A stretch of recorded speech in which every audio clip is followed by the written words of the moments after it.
Everyone, welcome to Study Wagon. Today I am going to tell you about kingdom classification which is given by different scientists. तो सबसे पहला क्या है two kingdom classification which is given by Carolus Linnaeus on the basis of the mode of their nutrition. तो इसको divided किया गया two parts में। एक हम लोग का फर्स्ट है प्लांटे और सेकेंड है एनिमेलिया। प्लांटे में हम लोग किस किस ऑर्गेनिजम्स को रखें तो बैक्टीरिया को रखें, फोटोसिंथेटिक प्लांट्स को रखें, फंगस को रखें और एल्गे को रखें। और एनिमेलिया में हम लोग क्या किसको रखें, प्रोटोजोआ को रखें, मेटाजोन्स। मेटाजोन्स को हम बेसिकली एनिमल्स ही कहते हैं। तो ये टू टाइप्स में टू डिविजन्स में क्लासिफाई थे टू किंगडम। उसके बाद यहाँ थे three kingdom classification. Three kingdom classification was given by scientist which is known as Ernst Haeckel on the basis of their characteristics and functions. तो इसको three parts में divide किया गया, क्लासिफाई किया गया।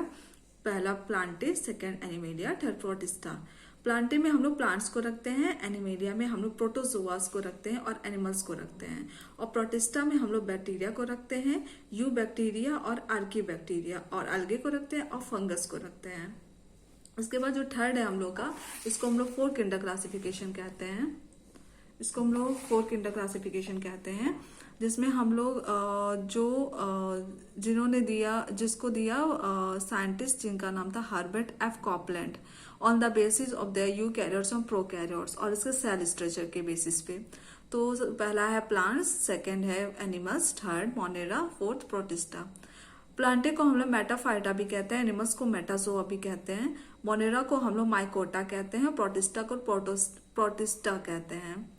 तो यहाँ पे प्लांटे में हम लोग प्लांट्स को रखें, एनिमेलिया को एनिमल्स में रखें, और मोनेरा में हम लोग बैक्टीरिया और साइनोबैक्टीरिया को हम लोग ब्लू ग्रीन अलगे भी कहते हैं। और प्रोटिस्टा में हम लोग अलगे रखें, रेड ब्राउन अलगे को रखें, फंगस को रखें और प्रोटोजोआ को रखें। उसके बाद हम लोग का फाइनल फाइव किंडर क्लासिफिकेशन आया।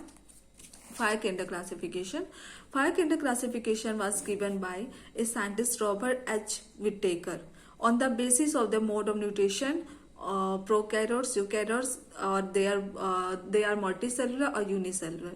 तो सबसे पहले मैं आपको ये बता देती हूँ कि मल्टीसेलुलर और यूनिसेलुलर क्या होते हैं।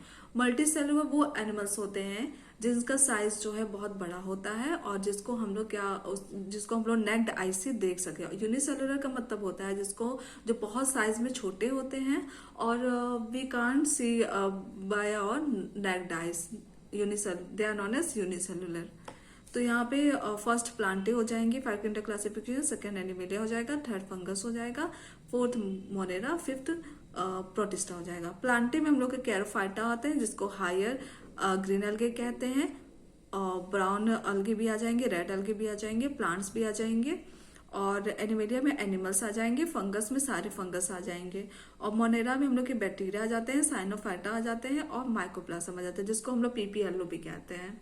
प्रोटिस्टा में सारे एल्गेस आ जाते हैं एक्सेप्ट कैरोफाइटा ब्राउन और रेड अलगे को छोड़कर। उसके बाद प्रोटोजोआ, उसके बाद हम लोग के सिंपले फंगस जैसे कि हम लोग के स्लाइम मोल्ड्स हो जाएंगे, ये सब प्रोटिस्टा में आते हैं। बेसिकली अगर हम लोग देखा जाए तो हम लोग के जो मोनेरा होते हैं वो हमेशा यूनिसेलुलर होते हैं, जो प्रोटिस्टा होते हैं वो भी यूनिसेलुलर होते हैं। फंगस, एनिमेलिया, प्लांटे क्या होते हैं, मल्टीसेलुलर होते हैं, multicellular. Thank you for watching my video. Please like and subscribe my channel and don't forget to press the bell icon. Thank you.